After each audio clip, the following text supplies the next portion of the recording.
নমস্কাৰ বন্ধু বান্ধৱীসকল, স্বাগতম জনাইছোঁ আমাৰ ইউটিউব চেনেল আছাম ষ্টাডি চেণ্টাৰলৈ। আজিৰ পৰা আমি আগন্তুক হাইস্কুল টেট পৰীক্ষাৰ বাবে চিলেবাছ অনুসৰি পেডাগগী বিষয়ৰ পৰা আলোচনা কৰিম। আজি আমি পেডাগগীৰ ওপৰত 30টা প্ৰশ্ন আপোনালোকৰ বাবে লৈ আহিছোঁ। আহক আমি এই প্ৰশ্নবিলাক চাবলৈ চেষ্টা কৰোঁ। প্ৰথমটো প্ৰশ্ন, মই তেনেজন শিক্ষককে স্বীকৃতি দিওঁ, অপশ্যন 4টা, যি ছাত্ৰ ছাত্ৰীক কঠোৰভাৱে নিয়ন্ত্ৰণ কৰে, ছাত্ৰ ছাত্ৰীৰ সমস্যা সম্পৰ্কে অৱগত হয় আৰু তেওঁলোকক সহায় কৰে, ছাত্ৰ ছাত্ৰীৰ সৈতে বন্ধুত্ব বজাই ৰাখে, এক সুন্দৰ ব্যক্তিত্বৰ অধিকাৰী হয়। ইয়াৰ শুদ্ধ উত্তৰ হ'ব খ, ছাত্ৰ ছাত্ৰীৰ সমস্যা সম্পৰ্কে অৱগত হয় আৰু তেওঁলোকক সহায় কৰে।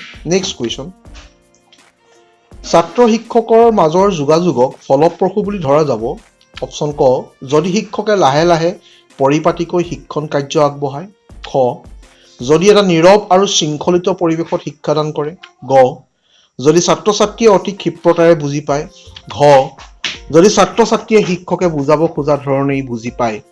ইয়াৰ শুদ্ধ উত্তৰ হৈছে ঘ। নেক্সট কুৱেশ্যন, শিক্ষণ আৰু শিক্ষক ছাত্ৰৰ যোগাযোগ কেতিয়াবা বিফল হয়, ক, ছাত্ৰ ছাত্ৰী অমনোযোগী হ'লে, খ, শিক্ষকে বুজাবলৈ বিচৰা পাঠটোৰ গতানুগতিক বুজনি দিলে, গ, পাঠটোৰ প্ৰতি ছাত্ৰ ছাত্ৰীৰ উৎসুকতা নাথাকিলে, ঘ, শ্ৰেণীকোঠাত অতিমাত্ৰা চিঞৰ বাখৰ কৰিলে।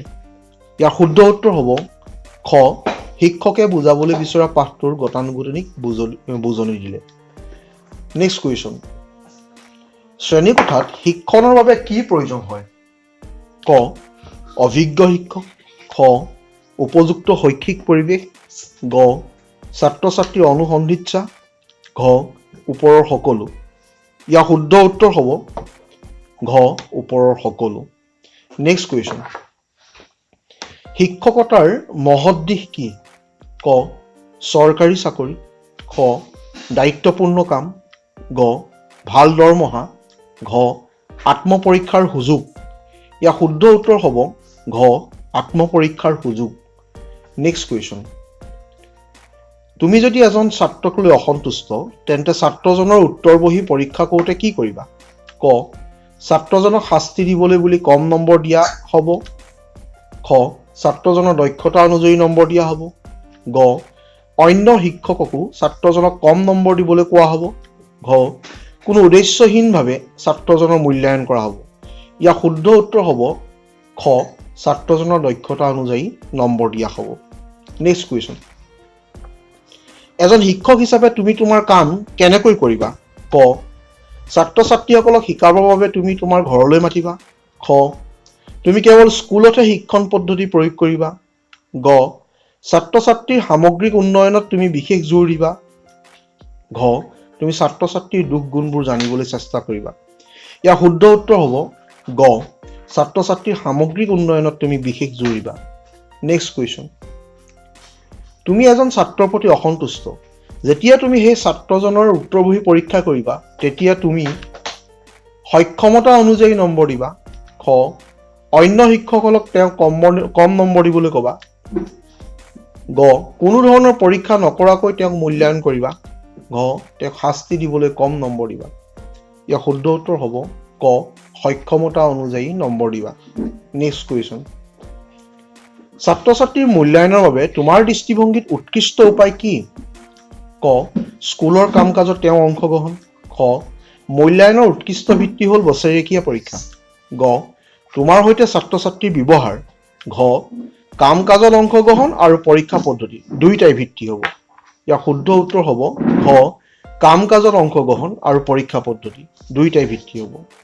নেক্সট কুৱেশ্যন, তোমাৰ ধূমপানৰ অভ্যাস আছে, তুমি ছাত্ৰ ছাত্ৰীক কেনেকৈ শিকাবা, ক, শ্ৰেণীকোঠাত ধূমপান নকৰি, খ, ছাত্ৰ ছাত্ৰীক ধূমপানৰ দ্ৰব্য আনিবলৈ কৈ, গ, কেৱল ষ্টাফ ৰুমত ধূমপান কৰি, ঘ, স্কুল চৌহদত ধূমপান নকৰি। ইয়াৰ শুদ্ধ উত্তৰ হ'ব গ, কেৱল ষ্টাফ ৰুমত ধূমপান কৰি।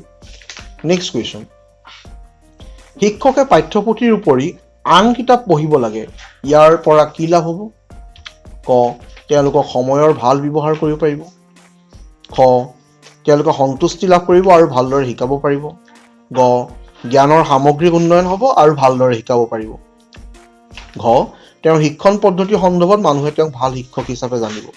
ইয়াৰ শুদ্ধ উত্তৰ হৈছে গ জ্ঞানৰ সামগ্ৰিক উন্নয়ন হ'ব আৰু ভালদৰে শিকাব পাৰিব। নেক্সট কুৱেশ্যন, শিক্ষণ কাৰ্যক স্থায়ী ৰূপ প্ৰদানত সহায় কৰে।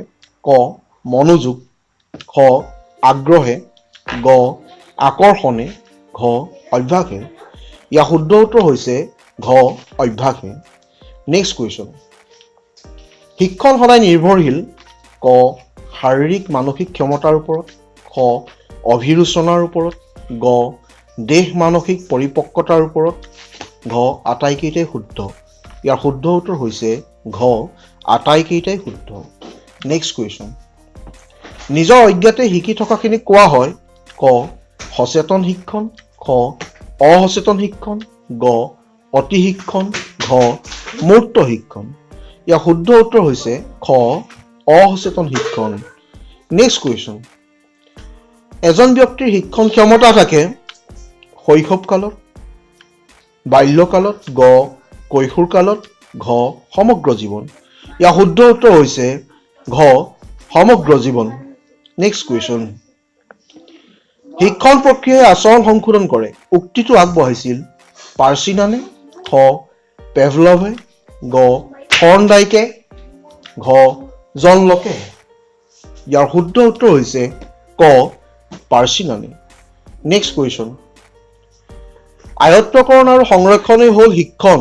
এই মতবাদটো আগবঢ়াইছিল ক গেইটে, খ গিলফোৰ্ডে, গ স্কিনাৰে, ঘ ক্ৰু আৰু ক্ৰুৱে। ইয়াৰ শুদ্ধ উত্তৰ হৈছে গ স্কিনাৰে। নেক্সট কুৱেশ্যন, সংযোগবাদ তথ্যৰ যোগেদি থৰ্ণডাইকে শিক্ষণৰ যিটো পদ্ধতিৰ কথা প্ৰকাশ কৰিছিল সেইটো হ'ল ক অনুকৰণ পদ্ধতি, খ প্ৰচেষ্টা আৰু ভুল পদ্ধতি, গ অনুবন্ধন কমিব, ঘ অন্তৰ্দৰ্শন পদ্ধতি। ইয়াৰ শুদ্ধ উত্তৰ হৈছে খ প্ৰচেষ্টা আৰু ভুল পদ্ধতি। নেক্সট কুৱেশ্যন, প্ৰচেষ্টা আৰু ভুল পদ্ধতিত প্ৰচেষ্টাৰ মাত্ৰা যিমানে বাঢ়িব ভুলৰ মাত্ৰা ক সিমানে বাঢ়িব, খ সিমানে কমিব, গ একেই থাকিব, ঘ আটাইকেইটা শুদ্ধ। ইয়াৰ শুদ্ধ উত্তৰ হৈছে খ সিমানে কমিব।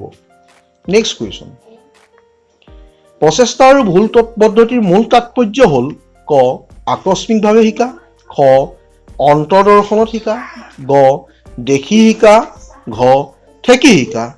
ইয়াৰ শুদ্ধ উত্তৰ হৈছে ঘ ঠেকি শিকা।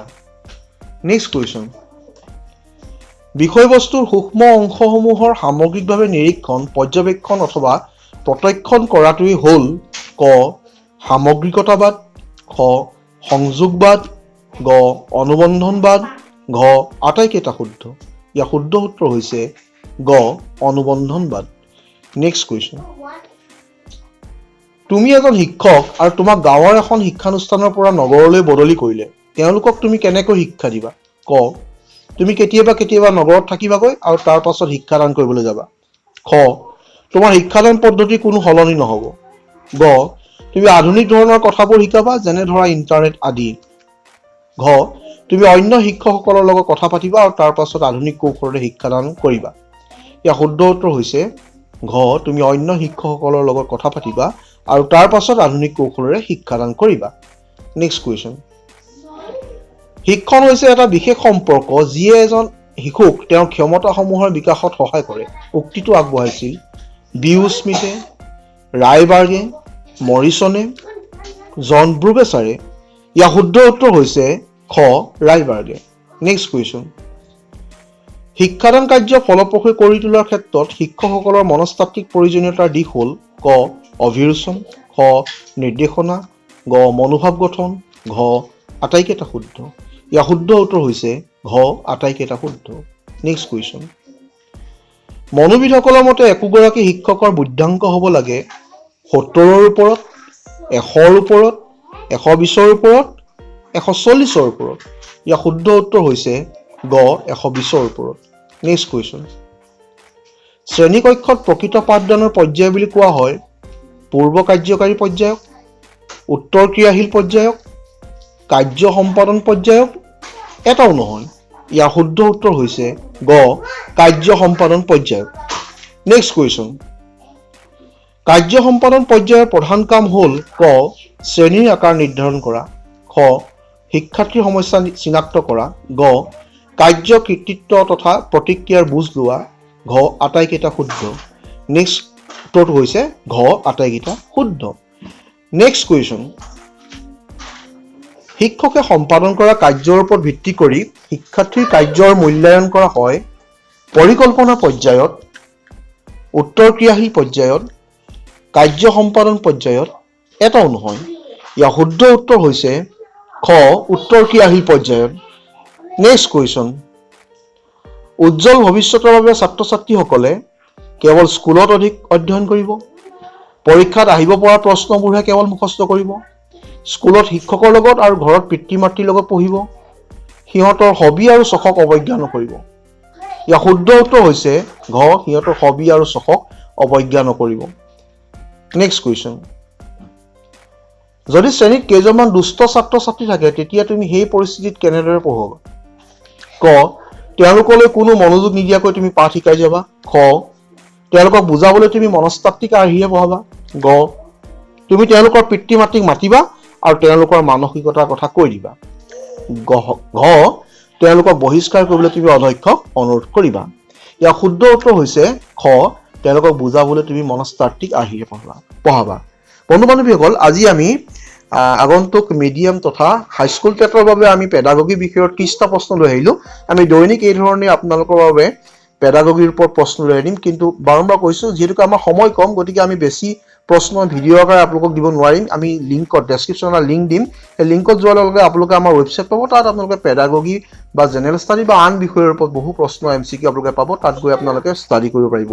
গতিকে আজিলৈ আপোনালোকৰ মাজৰ পৰা বিদায় মাগিছোঁ। যিসকলে আমাৰ চেনেলটো প্ৰথমবাৰ অৱশ্যে চাইছে আপোনালোকে ছাবস্ক্ৰাইব কৰিবলৈ নাপাহৰিব, লাইক কৰিবলৈ নাপাহৰিব আৰু শ্বেয়াৰ কৰিবলৈ নাপাহৰিব আৰু নটিফিকেশ্যন বেলটো ক্লিক কৰিবলৈ নাপাহৰিব।